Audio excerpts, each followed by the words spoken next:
हे बच्चों, welcome to are के classes Mathura again. बेटा ये आपकी केमिस्ट्री क्लास 12th वालों के चैप्टर 4 की 4th लेसन होने वाला है। आपका चैप्टर है D and F block elements, D एवं एफ ब्लॉक के तत्व। तो इसमें आप क्या पढ़ेंगे आज? Stability of higher oxidation state, अर्थात उच्च ऑक्सीकरण अवस्था का स्थायित्व। इसका मतलब क्या है? ऑक्सीडेशन स्टेट हाई कब होती है डी ब्लॉक में, ठीक है? तो क्या लिखेंगे? Higher oxidation state, higher oxidation state is shown by the transition metals in case of oxides and fluorides, oxides and fluorides। मतलब ऑक्सीजन के साथ ऑक्साइड बनाएंगे और फ्लोरीन के साथ फ्लोराइड बनाएंगे। ऑक्साइड और फ्लोराइड के केस में ही हाई ऑक्सीडेशन स्टेट दिखाते हैं डी ब्लॉक के एलिमेंट्स। हिंदी में क्या लिखेंगे? हिंदी में लिखेंगे संक्रमण तत्व, संक्रमण तत्व ऑक्साइड व फ्लोराइड में उच्च ऑक्सीकरण अवस्था दर्शाते हैं। उच्च ऑक्सीकरण अवस्था दर्शाते हैं, ये इसकी लैंग्वेज हो गई, ठीक है? इसमें एक नोट करने वाली बात और है। क्या चीज? ऑक्साइड्स, स्पेलिंग गलत हो गई। Oxides stabilize high oxidation state या higher oxidation state than fluorine या than fluorides, because oxygen can form pi bond। Hindi में लिख देते हैं, फिर इस शब्द का मतलब बताता हूं आपको मैं। ऑक्साइड फ्लोराइड से अधिक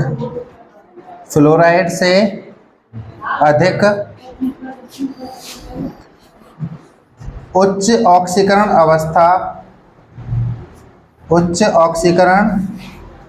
अवस्था को स्थायी करते हैं, अवस्था को स्थायी करते हैं क्योंकि ऑक्सीजन पाई बंद बनाता है, क्योंकि ऑक्सीजन पाई बंद बनाता है। मतलब देखो, ऑक्साइड और फ्लोराइड के केस में, ऑक्साइड और फ्लोराइड के केस में, दोनों ही केस में हाई ऑक्सीडेशन स्टेट दिखाते हैं, ठीक है? लेकिन अगर आपसे क्वेश्चन पूछे कि फ्लोराइड और ऑक्साइड में ज्यादा कौन दिखाता है, तो ऑक्साइड दिखाता है। क्यों? क्योंकि ऑक्सीजन पाई बॉन्ड बनाता है, ठीक है? इसका एग्जांपल लिखेंगे। देखो, एक कंपाउंड है MnF4, मैग्नीज टेट्राफ्लोराइड। अगर हम इसका डायग्राम बनाए तो इसका डायग्राम ऐसा होता है MnF,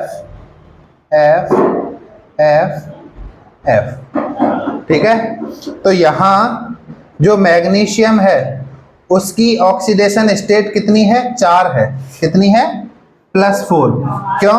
क्योंकि 4 फ्लोरीन जुड़े हुए हैं इससे, और एक फ्लोरीन की -1 होती है। 4 फ्लोरीन की -4, तो मैग्नीज की +4। ऑक्सीजन के साथ बनाता है एक कंपाउंड Mn2O7। क्या बनाता है?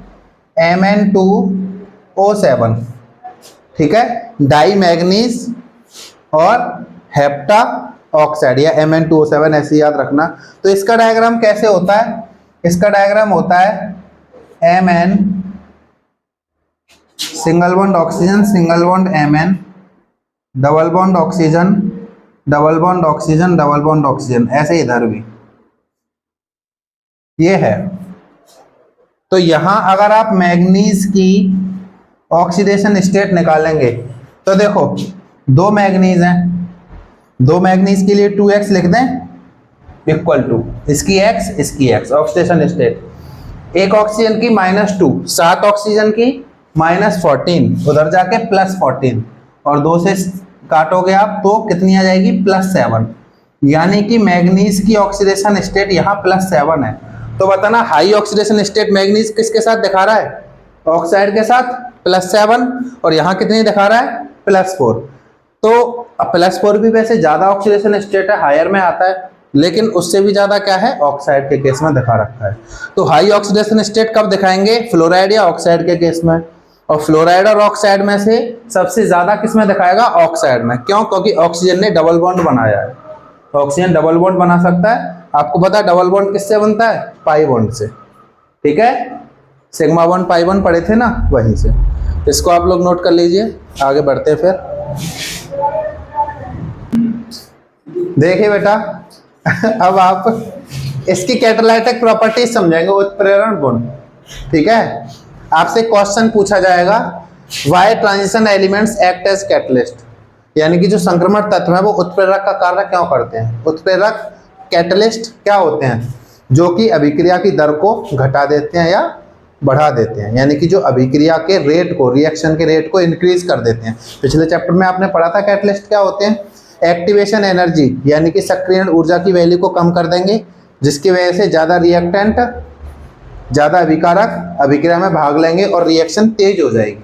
तो जो अभिक्रिया को तेज कर देते हैं, सीधी सी बात में, उसे कैटलिस्ट कहते हैं, ठीक है। अब ये जो डी ब्लॉक के एलिमेंट्स हम पढ़ रहे हैं, ट्रांजिशन मेटल्स या ट्रांजिशन एलिमेंट्स जिनको कहते हैं संक्रमण तत्व, वे अच्छा कैटलिस्ट क्यों हैं, ठीक है, वो हम यहाँ समझेंगे। तो देखो इसके 2 रीजन है, अच्छा कैटलिस्ट होने के 2 रीजन है। पहला, उनकी ऑक्सीडेशन स्टेट कैसी है, वेरिएबल है, बदलती रहती है। तो वो रिएक्शन में इंटरमीडिएट का काम करते हैं, अभिक्रिया में किसका काम करते हैं, माध्यक का काम करते हैं, इंटरमीडिएट का काम करते हैं, और क्या कर देते हैं, एक्टिवेशन एनर्जी को कम कर देंगे। मान लो रस्सी यहाँ है तो कम लोग जंप कर पाएंगे, नीचे हो गई तो ज्यादा लोग जंप करेंगे, यानी कि रिएक्शन तेज हो जाएगी। तो एक्टिवेशन एनर्जी को यहाँ से यहाँ कर देते हैं तो रिएक्शन तेज हो जाती है। तो पहला कारण तो यही है कि उनकी वेरिएबल ऑक्सीडेशन स्टेट है, इसलिए इंटरमीडिएट का काम करते हैं रिएक्शन में, अभिक्रिया में मध्यवर्ती का काम करते हैं, और जो एक्टिवेशन एनर्जी है यानी कि सक्रियण ऊर्जा है उसको कम कर देते हैं, जिसकी वजह से रेट बढ़ जाता है, पहली बात। दूसरा काम क्या करते हैं, इनकी सरफेस पर रिएक्शन होती है, यानी कि ये रिएक्शन होने के लिए एक सरफेस प्रोवाइड कराते हैं, एक सतह उपलब्ध करा देते हैं जिस पर रिएक्शन हो जाती है, इसलिए ये अच्छे कैटलिस्ट हैं। लिखें दोनों पॉइंट। तो पहला पॉइंट क्या लिखेंगे, पहले तो ये नॉर्मल लिख लो, because of following reasons, because of following reasons transition metals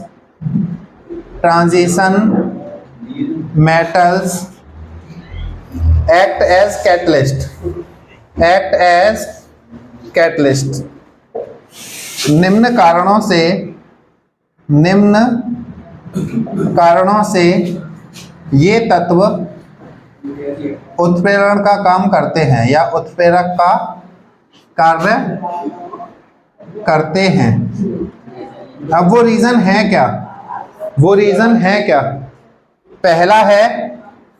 पहला रीजन क्या लिखेंगे, they show variable oxidation state due to which, यानी कि जिसके कारण they work as intermediate in reaction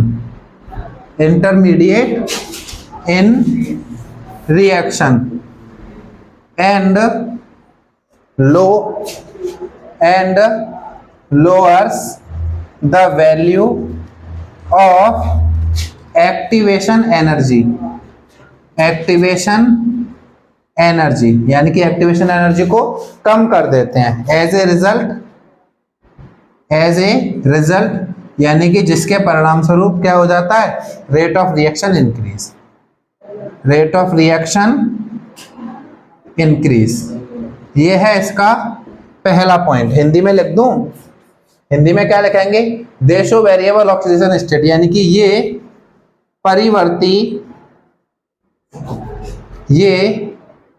परिवर्ती ऑक्सीकरण अवस्था दर्शाते हैं। ऑक्सीकरण अवस्था दर्शाते हैं। पहले पॉइंट समझ में आया। Due to which they work as intermediate, जिसके वजह से या जिसके कारण ये अभिक्रिया में मध्यवर्ती का कार्य करते हैं एवं सक्रियण ऊर्जा एक्टिवेशन एनर्जी को कहते हैं, एवं सक्रियण ऊर्जा के मान को कम कर देते हैं, या सक्रियण ऊर्जा का मान घटा देते हैं। परिणाम स्वरूप मतलब एज ए रिजल्ट अभिक्रिया की दर बढ़ जाती है। अभिक्रिया की दर बढ़ जाती है।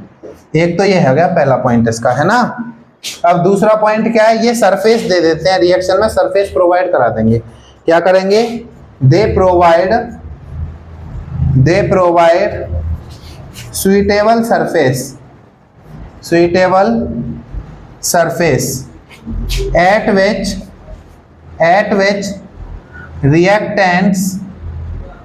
reactants undergo chemisorption, यानी कि ये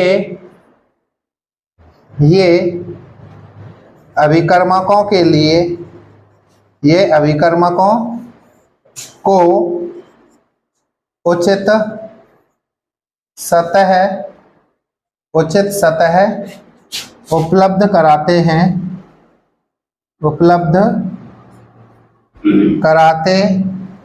हैं, जिससे क्या होता है, केमिसॉर्प्शन को कहते हैं रासायनिक अपशोषण करते हैं, या होता है, लिख लो, रासायनिक अपशोषण होता है। देखो, एक होता है एब्जॉर्प्शन मतलब किसी चीज को सोख लेना, एक होता है एब्सॉर्प्शन, है ना, या केमिसॉर्प्शन समझ लो क्या होता है। देखो, अगर आप मान लो कागज पे पानी गिराएं तो पानी उसे सोख लेगा, मतलब कागज उस पानी को सोख लेगा, उसको कहते हैं अवशोषण, एब्जॉर्प्शन। और अगर आप मान लो कांच पे पानी गिराएं तो वो उसे सोखेगा नहीं, उसके ऊपर प्रेजेंट रहेगा केवल, है ना, उसको बोलते हैं एब्जॉर्प्शन, है ना, अपशोषण बोलते हैं।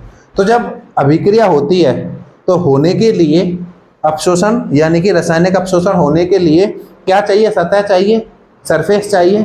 उस सरफेस को कौन देते हैं, डी ब्लॉक एलिमेंट देते हैं, इसलिए ये अच्छा उत्प्रेरक का काम करते हैं। बात समझ में आ गई, अच्छे कैटलिस्ट क्यों हैं।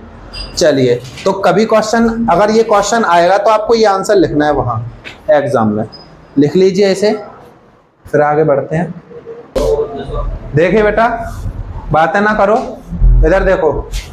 देखिए, आप पढ़ेंगे इनकी मैग्नेटिक प्रॉपर्टीज, चुंबकीय गुण हमने लिखा था, है ना, जब उनमें प्रॉपर्टीज लिखी थी वहाँ लिखा था ना, दीज आर पैरामैग्नेटिक, ये कैसे होते हैं, प्रतिचुंबकीय होते हैं। तो क्या लिखेंगे, दीज आर, या ऐसे लिखो, most transition metals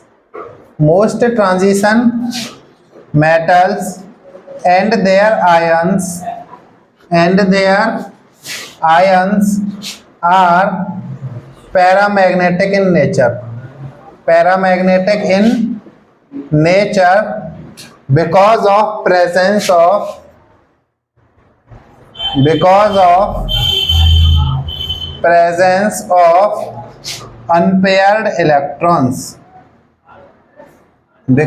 presence of unpaired electrons, यानी कि सही अनपेयर इलेक्ट्रॉन को तो वही कह सकते हैं ना, लोन पेयर। नहीं, लोन पेयर अलग होता है, अच्छा, अनपेयर इलेक्ट्रॉन अलग होते हैं, लोन पेयर अलग होते हैं। अनपेयर किसको नहीं होता है? यूएनपी है यार। कहाँ है अनपेयर? एन नहीं लिखा है ना, चलिए पेयर किसको इक्वल है? ये सही है गधे। अयुग्मित इलेक्ट्रॉन की उपस्थिति के कारण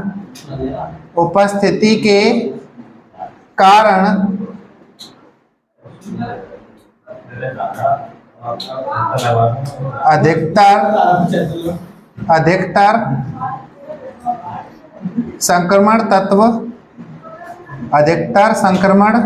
तत्व व उनके आयन प्रतिचुंबकीय होते हैं। प्रतिचुंबकीय का मतलब क्या है ये पता है आपको? प्रतिचुंबकीय का मतलब है कि मैग्नेटिक फील्ड में उनका बिहेवियर क्या हो जाता है? डिटेक्ट हो जाता है, समझ रहे हो? यानी कि मैग्नेटिक फील्ड से उन पे फर्क पड़ेगा, उनमें कुछ ना कुछ मैग्नेटिक फील्ड होता है, ये समझो। पैरामैग्नेटिक का मतलब उनमें मैग्नेटिक फील्ड होता है, बस इतना, ठीक है। अनपेयर इलेक्ट्रॉन की वजह से, अनपेयर मतलब बॉक्स में सिंगल इलेक्ट्रॉन, जैसे कल बताया था, जैसे कोई डी ब्लॉक है, ये कोई डी ब्लॉक है, ठीक है, इसमें पांच सब सेल होते हैं, इसमें ऐसा सिंगल इलेक्ट्रॉन जोड़े में ना हो, इसको अनपेयर इलेक्ट्रॉन कहते हैं। ये है अनपेयर इलेक्ट्रॉन। तो अनपेयर इलेक्ट्रॉन की वजह से ये पैरामैग्नेटिक होते हैं। पैरामैग्नेटिक प्रॉपर्टी को हम किस रूप में मेजर करते हैं, किस रूप में नापते हैं? उसको नापते हैं हम मैग्नेटिक मूवमेंट के रूप में। किसमें? Magnetic movement. तो क्या लिखेंगे? मैग्नेटिक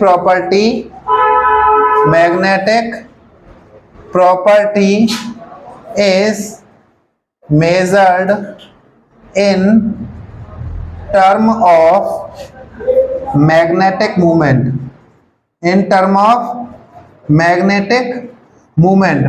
मूवमेंट को म्यू से दिखाते हैं। ये म्यू का सिंबल है, म्यू से दिखाते हैं। हिंदी में क्या लिखेंगे? चुंबकीय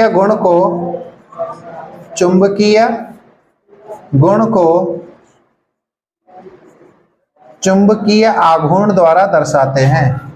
चुंबकीय आघूर्ण, आप फिजिक्स में पढ़ते होंगे ये सारी चीजें, ये आघूर्ण क्या होता है, नहीं तो पढ़ना। चुंबकीय आघूर्ण म्यू से दर्शाते हैं। ये बात क्लियर हुई? अब ये जो मैग्नेटिक मूवमेंट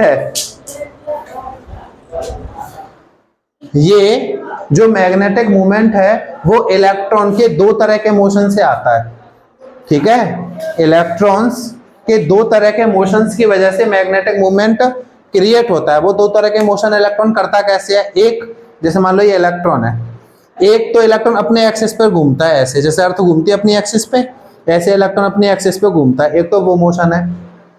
दूसरा, इलेक्ट्रॉन न्यूक्लियस के चारों तरफ चक्कर लगाता है, एक वो मोशन है। दो तरह के मोशन, जैसे अर्थ करती है, अर्थ अपनी जगह पे भी घूमती है और सूरज के भी चक्कर लगाती है, ऐसे इलेक्ट्रॉन अपनी जगह पे भी घूमता है और न्यूक्लियस के भी चक्कर लगाता है। तो उन दो तरह के मोशन से मैग्नेटिक मूवमेंट आता है। ये लाइन और लिखेंगे, क्या लिखेंगे? Two types of motions of electrons are responsible for mu. Symbol ही बना दिया है ना, यानी कि म्यू के लिए इलेक्ट्रॉन की दो प्रकार की गति जिम्मेदार हैं। दो प्रकार की गति जिम्मेदार हैं। कौन कौन सी जिम्मेदार हैं?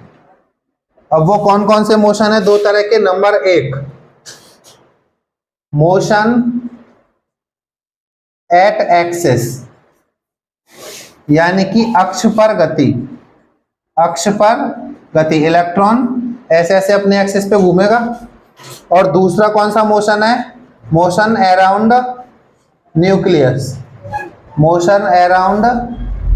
न्यूक्लियस, यानी कि केंद्रक के चारों ओर गति। केंद्रक के चारों ओर गति। ये बात क्लियर हुई सबके? ये पैरामैग्नेटिक होते हैं क्योंकि अनपेयर इलेक्ट्रॉन होते हैं, यानी कि अयुग्मित इलेक्ट्रॉन होते हैं, इसलिए ये प्रतिचुंबकीय होते हैं। और चुंबकीय जो गुण है उसको म्यू से दर्शाते हैं, चुंबकीय आघूर्ण यानी कि मैग्नेटिक मूवमेंट से दर्शाते हैं उसे। और दो तरह के मोशन होते हैं इलेक्ट्रॉन के जिसकी वजह से मैग्नेटिक मूवमेंट आता है, पहला अपने एक्सिस पे घूमना, दूसरा न्यूक्लियस के चारों तरफ चक्कर लगाना। ये बात क्लियर हुई? अब जो मैग्नेटिक मूवमेंट है उसका एक फॉर्मूला है, ठीक है, जो म्यू है उसका एक फॉर्मूला है, क्या? √n+2, ये फॉर्मूला है मैग्नेटिक मूवमेंट का। क्या फॉर्मूला है? √n+2 bore magneton. ये क्या है? Bm, इसकी यूनिट है, ठीक है, क्या है? BOHR बोर, m का मतलब मैग्नेटॉन। और यहां ये जो n है, n क्या है? Unpair electron, unpair electrons number, यानी कि अयुग्मित इलेक्ट्रॉनों की संख्या, अयुग्मित इलेक्ट्रॉन की संख्या। अगर एक इलेक्ट्रॉन है तो n की जगह 1 रख देंगे, 2 है तो n की जगह 2 रख देंगे, 5 अनपेयर इलेक्ट्रॉन तो n की जगह 5 रख देंगे। ये फॉर्मूला समझ में आया? ये जो बोर मैग्नेटॉन है ये मैग्नेटिक मूवमेंट का क्या है? यूनिट है, मात्रक है। क्लियर? बोर मैग्नेटॉन की वैल्यू लिखोगे, एक बोर मैग्नेटॉन में 9.27 इंटू 10 की पावर -24 एम्पियर मीटर स्क्वायर होते हैं। ये वैल्यू चाहो तो याद कर सकते हैं आप, ठीक है। 1 Bohr magneton equal to 9.27 into 10 की पावर -24 एम्पियर मीटर स्क्वायर। आप लोगों ने वो पढ़ा होगा चैप्टर मैग्नेटिक फील्ड 12th में फिजिक्स में, है ना? तो वहां आप ये सब चीजें सीख जाएंगे और अच्छे से, ठीक। ये चीजें नोट कर लो, magnetic properties of D and F block elements. चलिए यहां तक नोट कीजिए आप।